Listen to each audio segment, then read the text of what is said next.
nag-trending tayo, nag-viral tayo sa X dahil mo doon sinabi mo na isang reliable source ang nagsabi sa'yo na 1 year na pala, na 1 year na raw ang relasyon ng Kim Pao, Kim Chiu at ni Paolo Avellino. Dahil pinag-uusapan, pinagdedebatehan kung kailan ba kinunan yung picture na yun. Yung stolen shot na yon na sinasabi nga sa Amampulo, pero may nagsabi sa'yo na sa Bataan. So pinagtatalunan yon, and then meron nagsabi, bakit gano'n? Bakit mas marunong pa kayo? Parang gano'n lumalabas. Para mas ilan ba yung nagsasabi na yan? Hindi ko alam pero nakipagbakbakan dyan. Si Carlos Miguel. Nasabi niyang gano'n, wag niyo naman sabihan ng fake news kasi sinabihan nga tayo ng fake news. Nabasa ko actually, pero merong fake news. And sa akin, binabasa ko lang po kung ano yung mga chinachat nyo. Ngayon kaya sinabing ganun ni Carlos Miguel dun sa post na yun kasi nirepost at tapos nagtanggol siya ng ganon. At sabi niyang ganon, block niya na. So nung blinak niya, ayun, kinuyog na siya sa halip na ikaw. Bakit ano ba problema nila doon? Actually, mas marami akong nababasa na ayaw na nilang pag-usapan kung kailan at kung saan kinunan yung picture na yan. Mas mahalaga sa kanila yung magjowa na yung dalawa. Ang importante, nagkatuluyan sila. Kasi ewan ko ba kung bakit binibigyan na ng weight ng issue kung kailan, hindi ba? At kung saan yung picture na yun.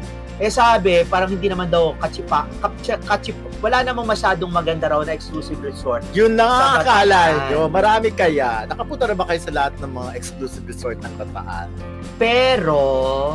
Pero yung isang kachika ko na Kim Pao na tagal-tagal na naming nag-uusap, meron pala siyang pamangkin na sister niya na sosyal-sosyal. Nagkataon na nandun din sa lugar. Sa Amampulo. Sa Amampulo talaga yun. Yung picture tapos na yun. Nakita niya. Kaya lang kasi dahil mga sosyal-sosyal, hindi na masyadong kilala. This year yan.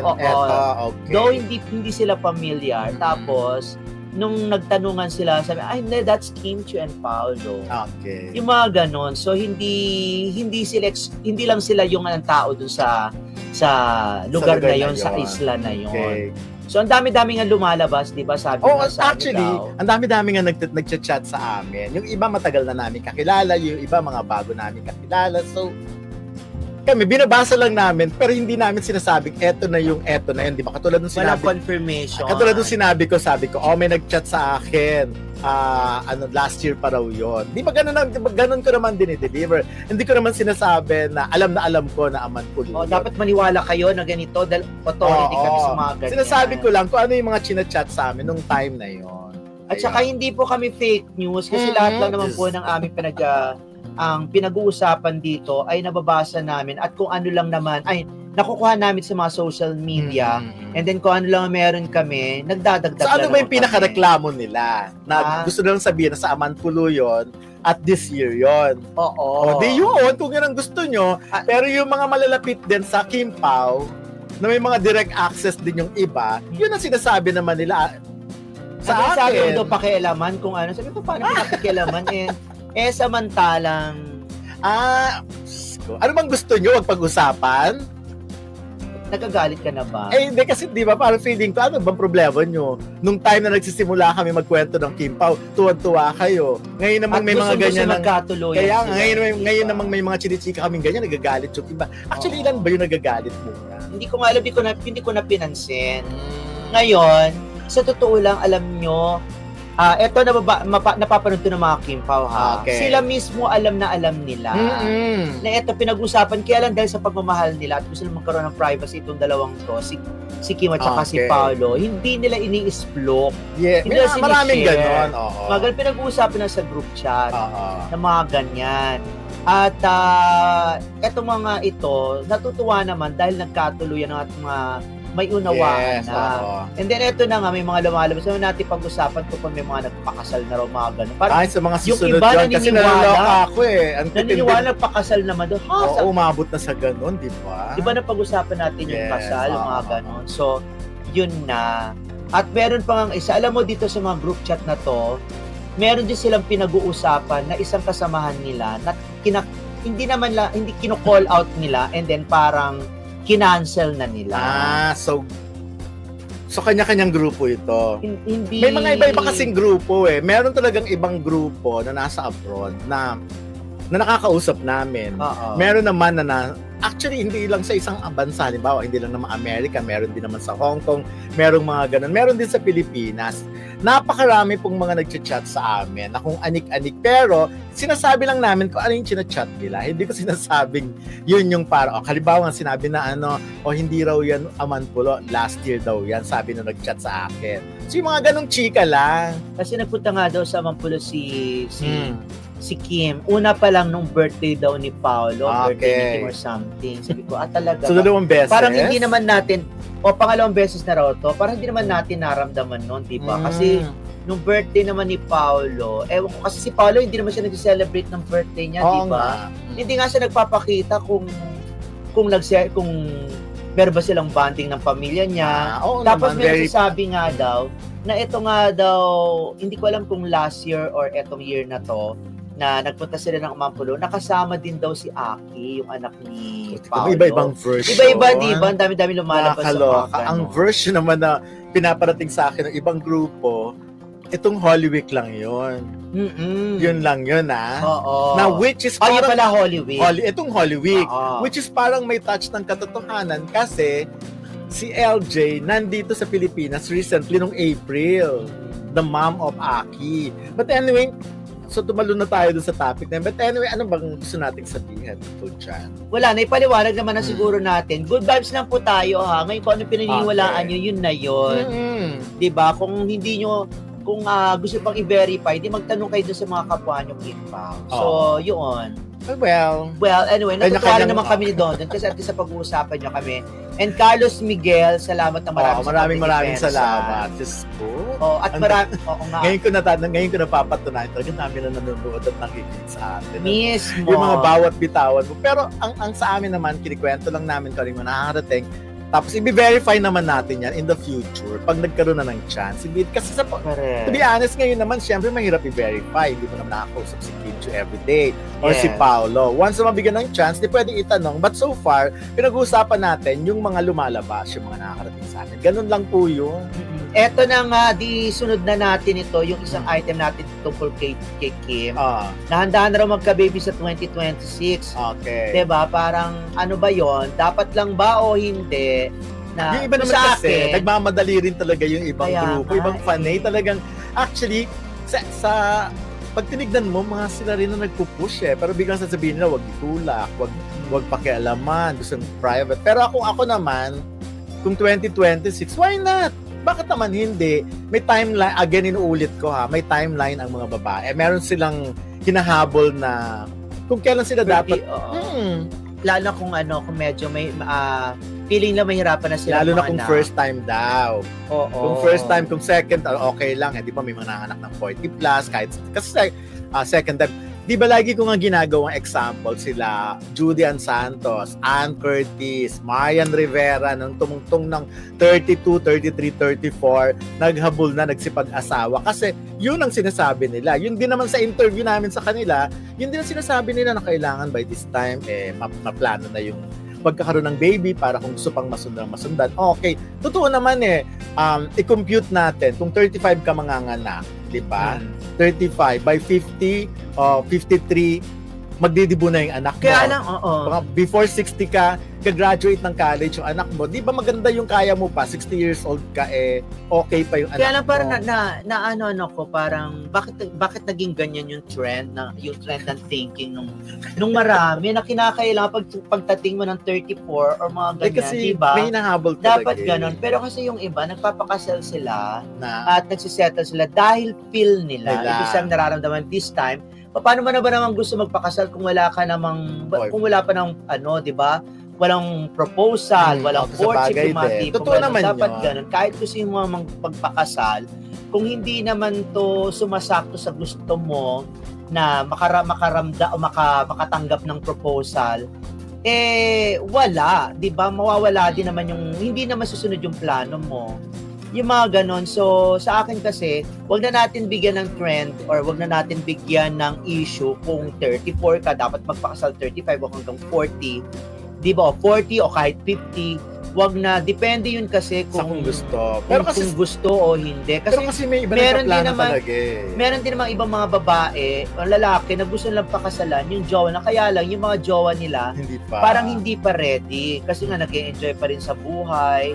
Yung mga ganun, meron nga nagpapakasal na ayaw pang magkaroon ng anak kasi gusto nilang i-enjoy pa yung kanilang... kanya-kanya naman yan. Gusto na mag-travel together. Yes, totoo naman yan. Kasi pag medyo nakis ka na, matatali ka na sa bahay at ang hirap-hirap nga daw nun na ang hirap-hirap na karayin na mayroon kang bit-bit na bata kapag ka nag-travel kayo, lalo na pag true naman. Maraming ganun din na artista. Yung mga ganon. So, tungkol dito sa kung handa na magka-baby si Kim o hindi, nasa kanya yun eh.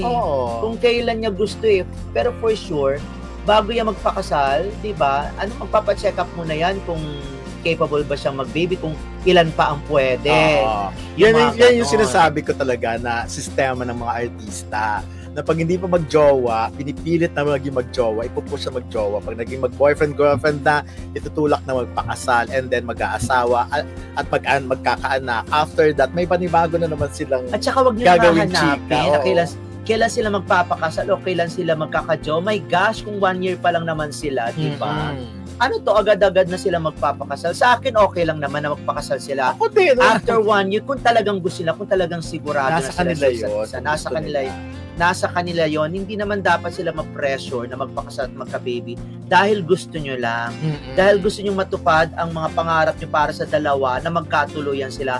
Magkakatuluyan sila kung talagang destiny nilang magkatuluyan.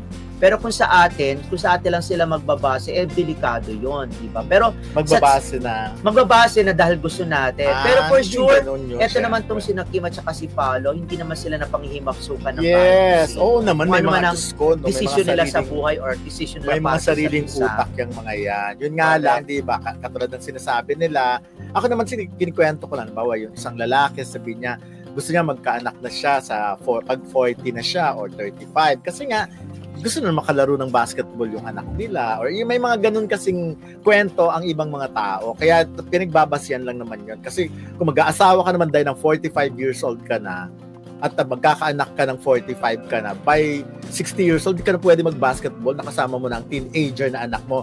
Yun lang ang mga base. At saka marami pang dapat i-consider bukod sa trabaho, yung mga kontrata nila sa mga may mga gano'n naman talaga. Mga ini-endorse silang mga product.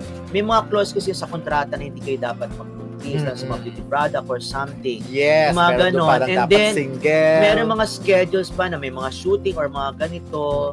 Diba yung mga marami kasing dapat i-consider sa pagpaplano ng pagpapakasal na pag-baby. Mga ano yan usually mga 1 taon hanggang 2 taon. Kaya nga usually, diba, ibang mga nag-engagement, sinasabi nila mga 20, kunwari, ngayon kayo nag-engage, aabot mo na yan ng 1 taon kasi dun sa preparation. Diba? Minsan nga, katulad yung kay Bea at kay Dominic, di ba? Lahat prepared na, pero kita mo hindi naman na natuloy. Well, yun na lang yun. Basta akong alam ko, happy si Kim Chiu. Especially nung na-interview ko ang ate niya, si Cam Chiu. At tinanong ko kung boto ba siya kay Paolo. Ang sinagot niya ay importante, masaya si Kim. At yun ang nakikita ko ngayon. Talagang ang pasabog ang pagiging island girl ni Kim Chiu sa kanyang mga Instagram posts mula sa Bilisin Island sa Quezon. Suot ng isang emerald green two-piece swimsuit.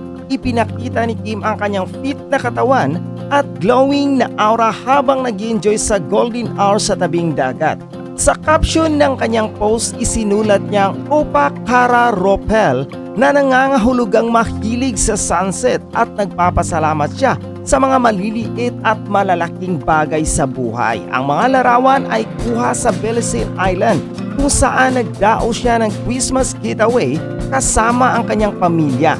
Ang mga post ay nagpapakita ng iba't ibang beach outfit ni Kim, kabilang ang mga variant na bikini at casual beach wear, pati na rin ang mga moment ng horseback riding at iba pang aktibidad sa isla. Hindi rin pinalampas ni Kim ang pagkakataon na magbahagi ng mga meaningful na mensahe. Isa na rito ang kanyang post tungkol sa 3 C in life. Choose, chance, change na nagbibigay inspiration sa kanyang mga tagasunod.